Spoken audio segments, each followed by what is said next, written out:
Hello everyone, welcome to Lukman IAS. So today we are going to have the Hindu newspaper analysis dated 2nd of December 2021. So I have listed some of the important articles from today's newspaper. So these are the important articles. Number 1 is Road to Recovery. So this topic is relevant under Indian economy section in GS paper 3. Okay. So this is Road to Recovery. It is there in page number 6. So recently some data has been published, right, by the National Statistical Office. So we will talk about, the highlights of that particular data under this particular article. Then we will look into the other topic, which is in border standoff, a manufactured refugee crisis. Okay. So we will understand what is the refugee crisis and where is the conflict going on in the border areas. Okay.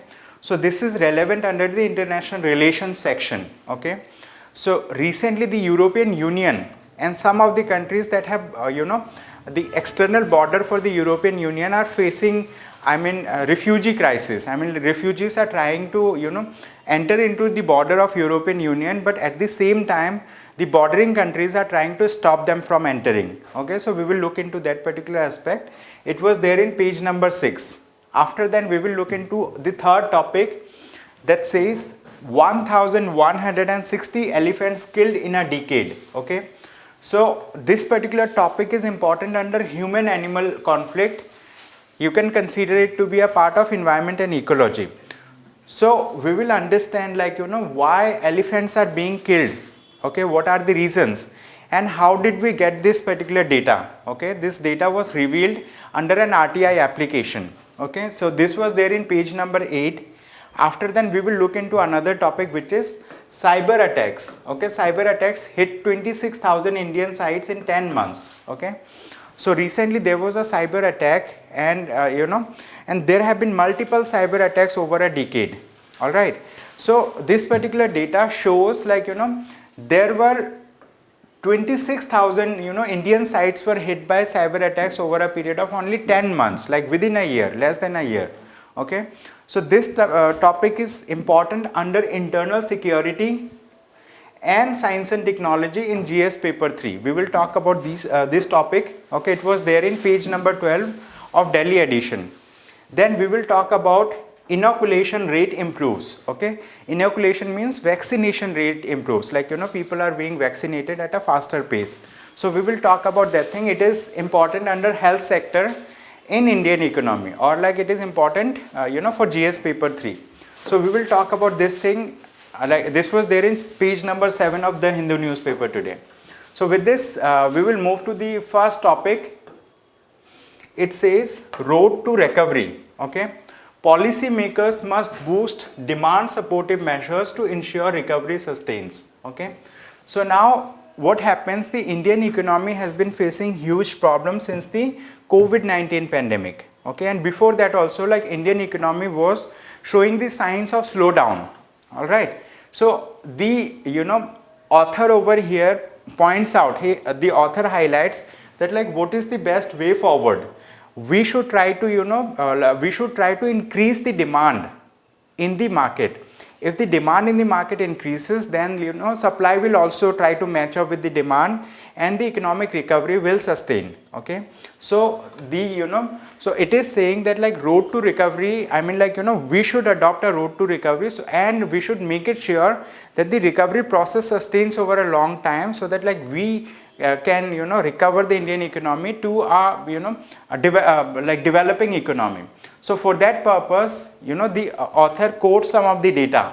The latest data like GDP and GVA. GDP stands for gross domestic product. Okay, and GVA stands for gross value added, right? So what is the difference between gross domestic product and gross value added? We need to understand that thing.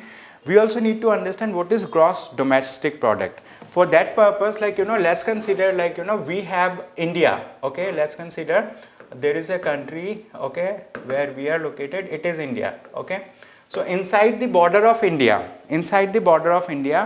whatever is being produced by nationals of India, means Indian citizens and also the foreigners, anyone who produces some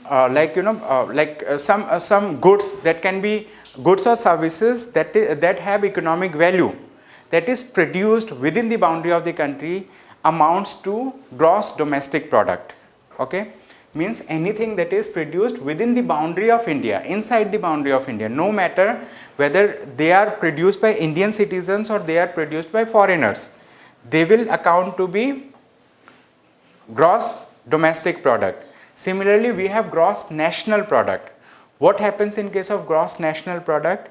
In case of gross national product, we take into account the citizenship of the people. We take into account the citizenship of people who are producing the goods. You understanding? Here in this case, like when we were talking about GDP, the main concern was the geographical boundary. Inside the geographical boundary, whether the good is produced by the Indians or by foreigners, they will account in the GDP calculation. If there are Indian citizens who are residing abroad and they are adding some value in the Indian economy, that will not be added in GDP calculation.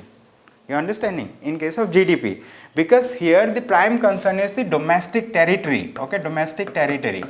So territory is the primary concern. When we talk about gross national product, GNP, okay, so GNP is something where the nationality of the people is accounted. Here the nationality is the prime concern, means like the goods and services should be produced by the nationals of a country, by the citizens of the country. Okay, so in that case, let's consider this is India. Now we are talking about the concept of GNP, gross national product. Okay, let's consider this is the boundary of India. Inside the boundary of India, there can be some foreigners. Let's consider, these are foreigners. Like this is the number of people who are foreigners who are residing in India. They are generating incomes. They are producing goods and services. So while calculating the GNP, we will not take into account the income generated by these people or goods produced by these people, right? In this case, like foreigners will be subtracted. We will subtract their income, their thing from the GNP calculation.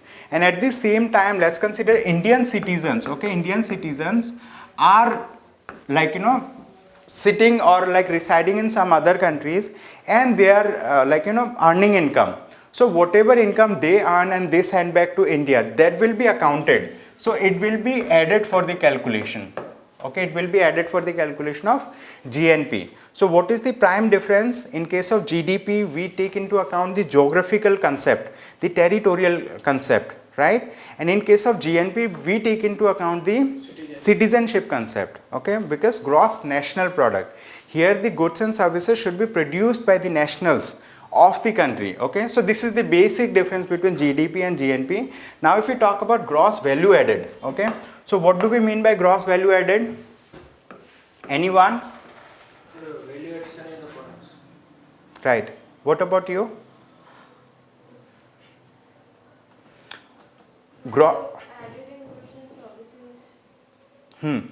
So gross value added means, let's consider sugarcane is being produced by the farmers. Okay, they are producing the sugarcane, and that sugarcane has some value. Okay, they are selling it to the market. Let's consider per quintal basis. Per quintal they are let's consider selling at 1,000 rupees, right? But the thing is, using that sugarcane, the sugar mill owners, they will be producing fine sugar. They will be producing what we say, jaggery, right?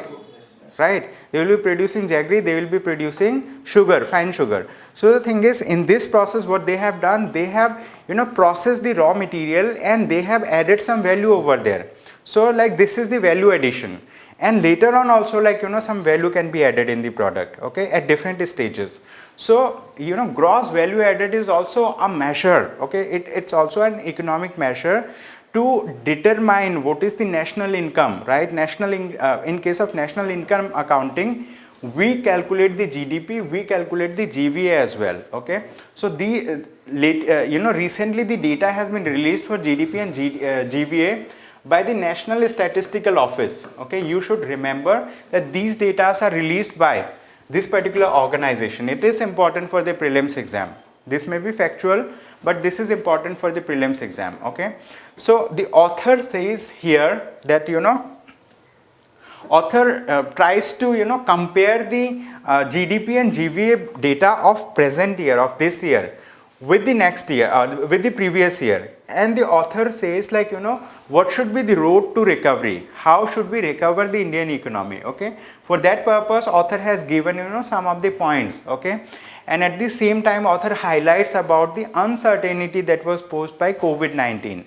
And now Indian economy and the economy at large globally. Okay, so global economy is also under the threat of another variant of COVID-19, Omicron. Okay, in many countries it has already started showing its effect. In India also, in many areas.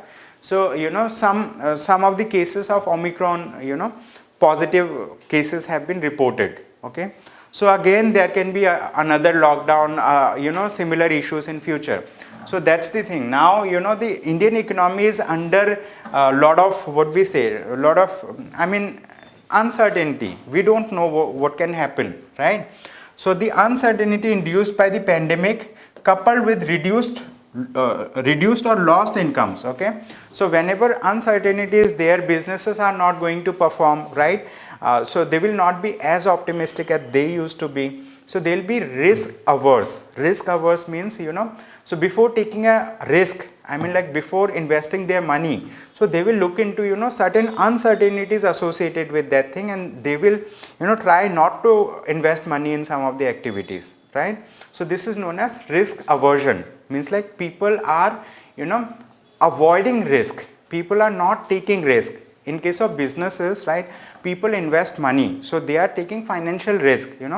Why they are taking financial risk? Because like they want to earn profit out of it, right? But when uncertainty is there, people will be risk averse, people will try to avoid risk. Okay, when businessmen, entrepreneurs are avoiding risk, so they will not be investing. If they are not investing, right, people will not be getting job. If people do not have job, other economic activities will also come down, right? So these are the things. And at the same time, the author says that manufacturing PMI, okay, data by the IHS market, okay, IHS market released manufacturing PMI, okay, so has another salutary warning.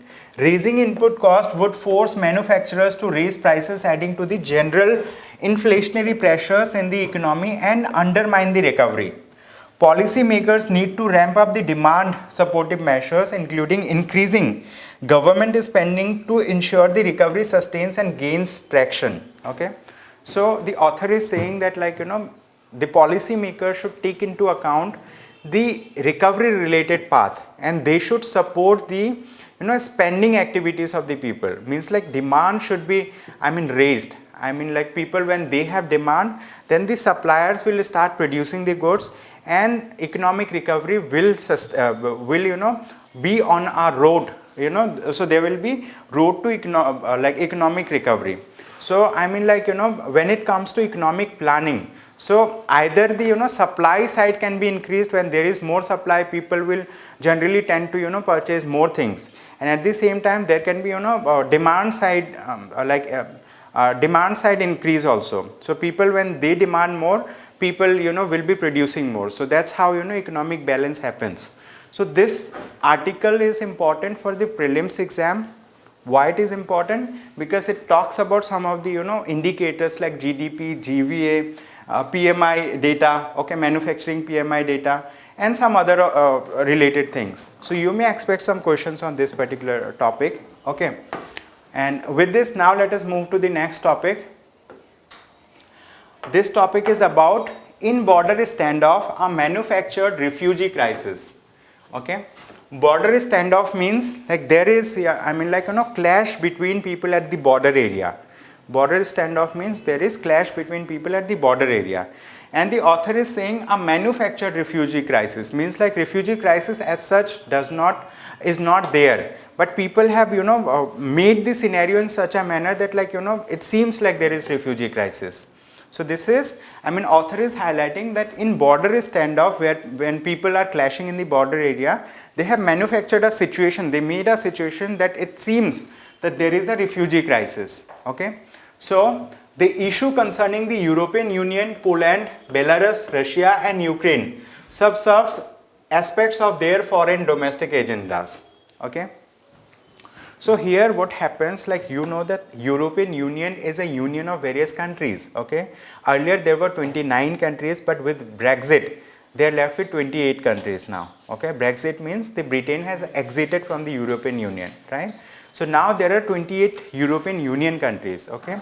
So when there are 28 European Union countries, right, I mean, like, you know, they are facing some problems in the border areas. European Union has some border with, you know, some of the like Russia means, like, you know, some border is there. So what happens, like Poland, Belarus, you know, like Poland has, you know, outer borders with European Union. Okay, Belarus also has some outer border with European Union. But Russia is one of the major countries over here. Okay, Russia expands from the, you know, Asia to Europe. Okay, so Russia has major stake. Russia is a major stakeholder, and it has major concerns. So what happens recently, you know, like there has been cases where people try to infiltrate through the border of Poland. They try to infiltrate through the border of Belarus. Okay. And like Belarus, you know, is largely dependent on Russia for many of its, you know, many of its economic ties, many of its things are being taken care of Russia. So like when it comes to Belarus and Poland, okay, so Poland is towards, you know, more towards the European Union, Belarus is more towards the Russia. Okay, and both these countries have border with the European Union. All right, so what is happening, these countries, you know, like whenever, you know, there is a border issue in Poland, so they will, they will do, they will blame Belarus of allowing, you know, infiltrators to come through their border and enter into the European Union. Okay, so this is one thing. And like Poland, you know, tried to stop some of the people from entering the border, and for that purpose, you know, like there have been, you know, multiple killings, like, you know, more than 15 people died recently in the border areas. And people are dying because, you know, they are fleeing from their home country, I mean, like from their own country. Okay, so when we talk about international policies, when we talk about international law, so under international law there is a policy which is known as non-refoulement. Okay,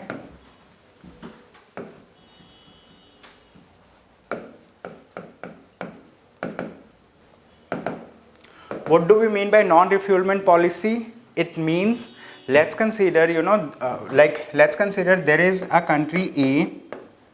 Okay, let's consider there is a country A, and in that country, you know, there is some situation because of which, you know, some sections of the population of the country, okay, some sections, like consider small a, this is a section of population in this particular country, they, you know, move out of that particular country to save their life.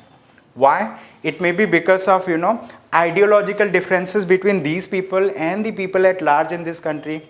Okay, because of ideological, you know, differences, these people may be, you know, maybe under attack from their own country. So for saving their life, what they will do? They will have to run away from their country. Okay, they will have to find out some ways to save their children, to save their families. This can be one of the thing. Second thing can be environmental crisis also. Environmental crisis means, let's consider this particular country is in such geographical territory, where, you know, food cannot be grown. There can be, you know, so many things, I mean, like, you know, natural things because of which people are not able to, you know, sustain their livelihood. They are not able to, I mean, you know, live peacefully. They are not able to, you know, support their families. So in that case also they will try to run away from the country. Okay. Other thing is, you know, like political situation, like I told you, political differences. So there may be multiple reasons because of which people may, you know, run away from their country, and they may seek asylum in some other country. Asylum means like you are seeking temporary shelter in some other country, so that like you can support your family, you can, you know, like stay alive. That's the thing. So in that case, when people are, running away from their country, in that case, the other countries should not send these people back to their country. Means like those people who have run away from their territory, these people should not be sent back to their own territory. Why? Because they have a imminent danger. They have, like a threat to their life. They have danger. So this is one of the international policy which is known as non-refoulement policy. And many countries have, signed this particular policy under many treaties. There are international treaties, okay, international refugee, like, there is International Refugee Organization which is known as UNRWA. Okay, this is known as UNRWA. It is one of the international agencies that supports the refugees, and it tries to help the refugees from so many things. So in that case, what is happening over here, like those people who run away from their country, these people should not be sent back to their country because they have threat to their life if they go back over there. Okay, so this is under international norms. But like this is not being followed by many countries. Many countries cite some or other reason that, like, we do not have a proper, we do not have sufficient economic resources to support a large population from outside. We are ourselves facing a lot of problems, inside our country. So this can be, this is one of the things that is cited by most of the countries.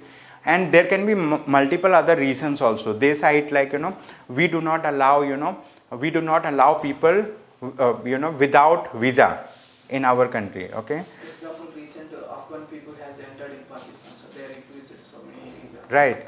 So like they have entered not only in Pakistan, they might have entered in nearby countries, right? And similarly it happens, like if we talk about some of the countries in the eastern portion of India. Okay. So one of the countries, Burma, what's his name? Myanmar, right? From Myanmar there are Rohingya Muslims, okay, people. So Rohingya Muslims are under the threat from their state government itself, from their government in the country. The government did not provide them, the citizenship rights to those people. Government did not issue them the vote, like Aadhaar card or like similar documents, like like voters ID, these things. So basic things are not given. So these people will not be able to claim their citizenship. They will not be able to claim any right in any public transport. Nothing is available. And at the same time, when the the forces of the government, they attack on their own people, where they will go, they will try to enter into some other countries like Bangladesh, India, nearby countries, China maybe, right, some other countries. So these people are under attack, right? There can be many people under attack because of multiple reasons. So the thing is, but many countries are not accepting those people to enter into their border territories. They cite multiple reasons. Okay, there can be multiple reasons also. They cite, reasons of, security threat. Main security concern, Yeah. they will not enter. Right. So they cite security threat. So these are the things, that are in place now. So here when we talk about this particular article, this article talks about the border areas of Ukraine, like Belarus, like Poland, etc. Okay. So tensions have flared in Eastern Europe and on the Belarusian-Polish border, with thousands of asylum seekers attempting to enter the Poland, which constitutes the external border of the European Union. Belarus is accused of permitting visa-free entry to refugees, in particular Kurds from war-torn West Asia, and encouraging their passage to the European Union border. So this is the thing. Now here we need to understand one thing, that some countries allow some of the asylum seekers to enter their territory, but at the same time, if they allow some people to enter their territory and go to some other country through their territory, the other country is going to oppose this particular thing. So similarly is the case of this Belarus. Okay, so like Belarus has allowed some people to enter, and Poland is opposing this particular thing, and like it seems that huge refugee crisis is there. Okay, and many people have died over there, and there are multiple reasons cited by this, and like people are trying to connect Belarus with Russia, that like, you know, Belarus is taking the side of Russia, and Russia can, you know, send its own spies, they can send, you know, their soldiers and so many people through this border and all. So, you know, it has created a tension in that region. So, you might be knowing that North Atlantic Treaty Organization, NATO.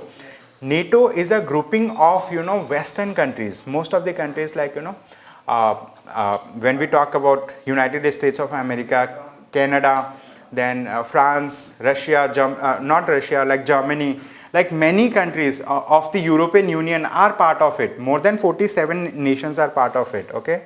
Around 45, 47 nations are part of the NATO. NATO stands for North Atlantic Treaty Organization. So it is an organization that is set up for the purpose of defense of all. Defense of all means defense of all the members of the country. So they have a clause. If you read the, you know, Treaty of NATO, if you read the, you know, Constitution Treaty of NATO, under Article 5 of that particular treaty, Article 5 of that particular treaty says that an attack on one of us will be considered an attack on all of us, right? Any threat to one of us will be considered a threat to all of us, and all of us will together retaliate against it. It is nothing but integrated military also. Right. So means like they say like if any one of us is being attacked, so we will consider like they have attacked all of us and we will all together retaliate against it. Okay. So somehow, you know, they have created this particular impression. All the countries are together when it comes to, you know, fighting any external power. Okay. Why they have created this particular thing? To safeguard themselves from Russia. Why? Because Russia is the biggest country in the world. It is the biggest country, means like it is bigger than United States of America as well. And USA considers itself that like, you know, considers, you know, that like it is under threat from Russia all the time. Whenever something happens in USA, whether, you know, political election, something, they will blame Russia for it. You understanding? So it happens like that. So Russia is a big country, and in front of Russia, all the European Union countries put together constitutes a very small geographical territory or very small population. They can topple anytime, you know. But like the European Union countries have, you know, made alliance with the United States of America, with Canada, with, you know, bigger countries over there. And now they have created a homogeneous thing so that they can safeguard themselves from external attack. Okay.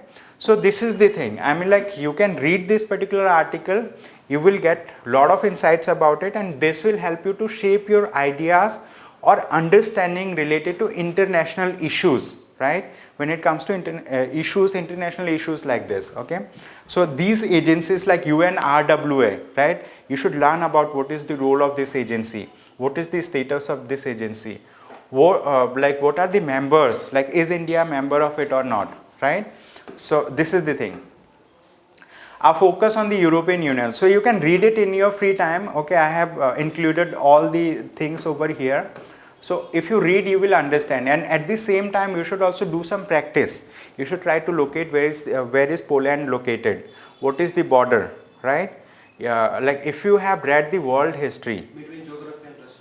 Right. Sorry, Germany and Russia. Right. So if you have read the world history, the First World War started with the killing of the, you know. That's an Austrian king now. He is visiting. Yeah, he was killed in where? I think he was killed in Poland.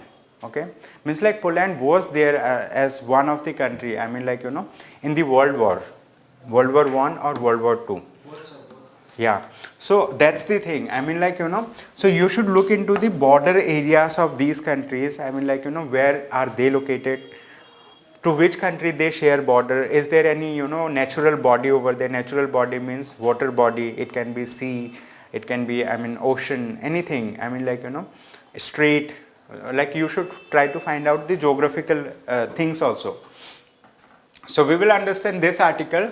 It says 1,160 elephants killed in a decade. Okay, so within a span of 10 years, more than 1,000 elephants were killed. What were the reason? Okay, so this data was received, you know, through an RTI reply. The RTI stands for Right to Information. Okay, Right to Information Act. So when was Right to Information Act created for the first time? 2008. Huh? 8, 2008. What about you? So you should read about the RTI Act and recent developments related to RTI, because nowadays many articles are coming. Okay. So the government of this Rajasthan, they have also initiated some measures to proactively disclose data under RTI. Okay. So you should read about certain provisions related to it. This is the basic thing under this article that is most important that you should be looking into. RTI Act, right? 2005 was started. Right, right. So, yes. So you should learn about the RTI Act. Okay. So the thing is, RTI reply reveals that 741 elephants died from electrocution in the country. Electrocution means due to Overhead lights. means like due to electricity, like electrical wires and all. Okay. So more than 741 elephants died. Why they are dying? Because of electrocution or electrocution. Either because these overhead lines are not high enough that they allow the elephants to pass freely. So Means compared to railway department lines, normally they crop field is there now, so they will pull local SPDC overhead lines. When they will enter to agriculture land, they will it will go to touch to the low level of high tension line. right. Mainly most of the elephants has been died in agriculture land only, sir. Due to Right. the electrical lines. Right. It will be So- below the 12 feet only, sir. Right. So the thing is, recently there was many cases where multiple elephants died in Odisha as well. Odisha and Tamil Nadu, Kerala, right? There is also some limitation from railway side because that pantograph, they can't exit up to particular height. They can because when it will move fast, so more height will be of that pantograph, then it will create problem for this rail locomotives. Right. Size not So these are the things, but the majority of cases of elephant death, one of the major reason is electrocution. So the government, state government, central government, they should look forward to address this particular issue, because elephant, India is considered to be a country of elephants. We used to have huge number of elephants earlier, but now the number of elephants have reduced significantly. And in many states, we do not find even a single elephant over there, right? But some of the states, they have good population of elephant, and killing of elephants or dying of elephants is not a healthy trend. We should look into addressing this particular issue. So this article says a whopping 1,160 elephants were killed in the country for reasons other than natural causes in 10 years. Up to December 31, 2020, according to the Union Ministry of Environment, Forest and Climate Change. So this particular report was given by the this Ministry of Environment, Forest and Climate Change, okay, under an RTI reply. So electrocution claimed 741 elephants. Train hits led to death of 186, elephants, and poaching. Poaching means illegal killing of elephants. Killing of elephants by the people, who need tusk of elephant, who need, some other parts for trading, illegal trading purposes. So they are doing poaching. Then poisoning also, leads to killing of elephants. Okay. So this is the thing, and this data was, revealed under the RTI Act. Okay. So here, this infographic, this gives data. Because of electrocution, 741 deaths were there, train hits 186, poaching 169, poisoning 64, and total 1,160. And the thing is, you should remember that the data that is released by different ministries, this data may not be the actual data. Means only few number of cases are reported. And those cases, out of the reported cases also, only few number of cases actually come into the record. That's the thing. So the actual number may be much higher than this one. Okay. So there is huge, number of elephant dying because of electrocution. So electrocution is one of the major reason for the death of elephants. So this is the thing.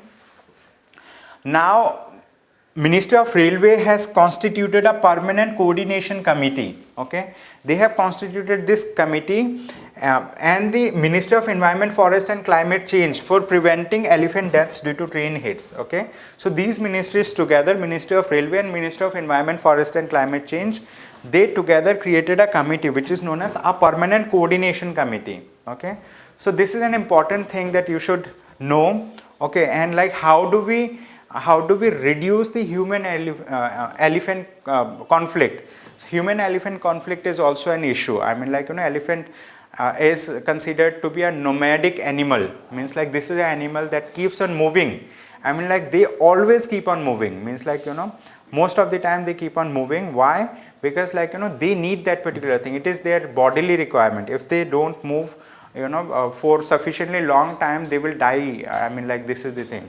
If it is in stable position, it will not able to survive also. Right. So this is the thing.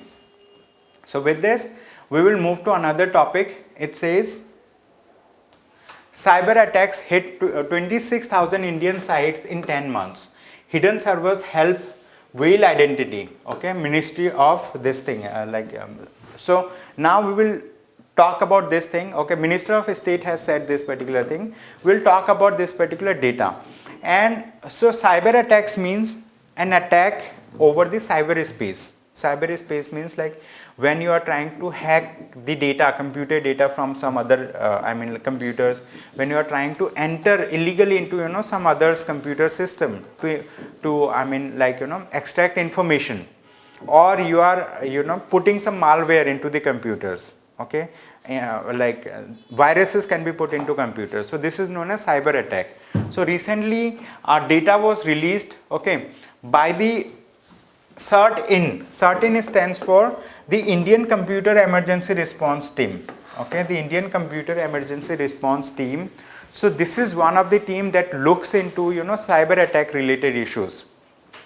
It tries to stop the cyber attack. It tries to find out the person who has done the cyber attack. Okay, so you should know about this particular department of the government, which is the Indian Computer Emergency Response Team, CERT-IN. Okay, so is mandated to track and monitor the cyber security incidents in India. So this is an agency that has been mandated to track and monitor the cyber security incidents in India. So CERT-IN has reported that a total number of 17,560, 24,768, 26,121, means like this is data, okay, of Indian websites were hacked during the years 2018, 19, 20, 21 up to October respectively. Okay, so it was said by the Minister of State for Electronics and IT. Okay, so MOS stands for Minister of State, like Minister of State, independent charge. So these are designations of parliamentarians. So one of the parliamentarian has said that these many cases were reported.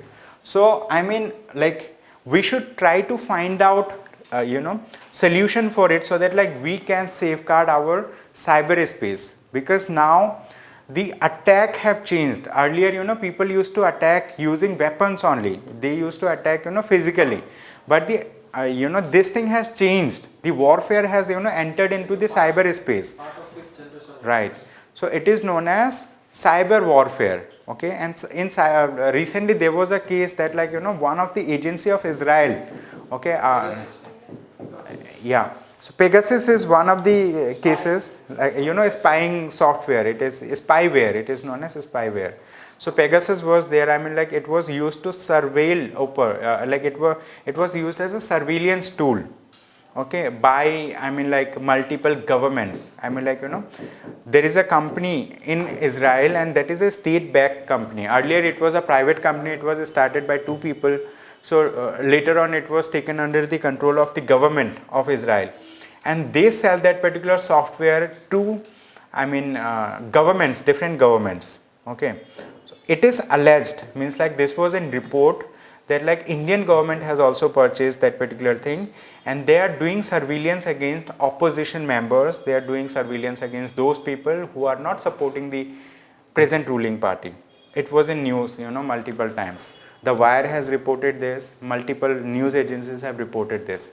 So this is one of the thing, and recently there was a case also where one of the nuclear power plant in Iran, okay, it was under attack with cyber weapons. by Israel. Recently, Yeah, by Israel only. petrol bunks has been hacked by the Iran petrol bunk and Right. bunks has been Sir, in Mumbai also, na power shutdown. Yeah, in Mumbai also there was a power shutdown. So there is a system SCADA, so system supervising control and data acquisition. So what this system is doing, that it will collect data from each and how much load is needed in this area and that area, and it will supervise. Sir, it is used in all the system like water distribution and everything. And sir, the company which are giving this software belong to Chinese. They are the pioneers of this system. advanced systems are too. It will give the within seconds only which All the amount is data, going sir. to be, Right. how much power consumption, but is a major threat, so it will be hackable. Sir. Right. So here you need to understand about one important keyword that is known as mass querying. Okay, mass querying. Okay, techniques. It means like you are trying to enter into some other computer, but you are not revealing your identity. You are hiding your identity. So that is known as mass querying techniques. Okay, and people use it using hidden servers. Okay, so there is dark web, there is deep web, right?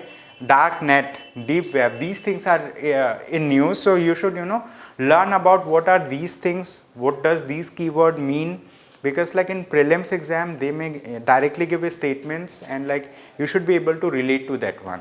Okay, in means also like you can point out this particular thing, that like recently it was reported by the Minister of State that like these many cases were there of hacking of Indian sites or cyber attacks. So now with this, let us talk about another topic. It says inoculation rate. Okay, inoculation rate improves. Okay, simply it means like the number of vaccination for people. I mean like vaccination rate has improved. We are vaccinating more people. Okay, so this is the data that they have given for different phases. I mean like weekly data. I mean in this week what has happened, June 21 to June 30, doses per day in millions, 5.6 million doses per day, like that. Okay, cumulative doses by December. So like they have mentioned this thing, and recently in phase 5 phase, November 21 to 30, 7.6 million doses were given. Okay, if you see previous data from this place, so all were less. Now we have given more vaccination doses to people. Okay, so I mean like this data will help you to understand like what is the vaccination dose rate in different states. I'll talk about this thing. Okay, see here two maps are given, left side one map, right side one map. Okay, this is percentage of people who got one dose. Okay, this is percentage of people who got both the doses. Okay, one dose, both the doses. In one dose we talk about the green one, the green states. Okay, these states that are highlighted using green color, they are the ones who have got more than 85% of vaccination, first dose. Okay, these are the states, more than 80% of vaccination. There are some of the states where lesser vaccination is there. These are the Uttar Pradesh at large. Okay, then like this thing, Bihar little less, like this is I think Jharkhand. Okay, or Chhattisgarh maybe. Jharkhand, right? And this is Meghalaya, and this is Manipur, Mizoram, right? No, Mizoram is lower, I think. Tripura, yeah. So these are the states where we have lesser vaccination, less than 75%, but green ones have more than 85% vaccination, and the yellow colors are those states where we have 75 to 85% vaccination. Okay, so for first dose only. And if you talk about this particular thing, it talks about percentage of those people who got both the doses. Okay, both the doses. So it also talks about like what is the immunity level for Indian citizens. The more people who get more, the people who get more vaccinated, I mean more people if get vaccinated, so there will be a herd immunity, means like the entire community will be immune against a disease. So the more people have gets vaccinated, it is a positive sign that like they will be more able to resist any further vaccine related things. I mean people who are not vaccinated yet, they are more vulnerable, okay, to COVID-19, and people who are vaccinated, they will be little more, I mean like they will have more resistance, because like they may get the infection, but like it will not cause severe problem in their health. That's the thing. Okay, so this is the thing. Here in this particular thing, the green color shows those people who got more than 60%, more than 60% of population got vaccinated for both the doses in right one. Then 40 to 60% got the yellow color, and less than 40% the red, this red or whatever color you say. This is the thing. Okay, so this is just a data every day. Like if you look into these data, you will be able to quote some of the data in your answer, and you will be able to draw some graph also. This actually gives you some additional marks in the mains exam. This itself is not an answer to any question, but the thing is this can be used as an ingredient in an answer. Okay, so that's how, I mean like toppers fetch more marks. So with this we will talk about a question, prelims practice question. Okay, so this question is about, I mean like Indian economy. So we will talk about which one of the following effects of creation of black money, which one of the following affects the creation of black money in India has been the main cause of worry to the government of India. Like they are talking about effects of creation of black money, like when black money is huge, so what is the worry for government? Like when there is more black money, what can be the worry? So one of the statements says diversion of resources to the purchase of real estate and investment in luxury housing.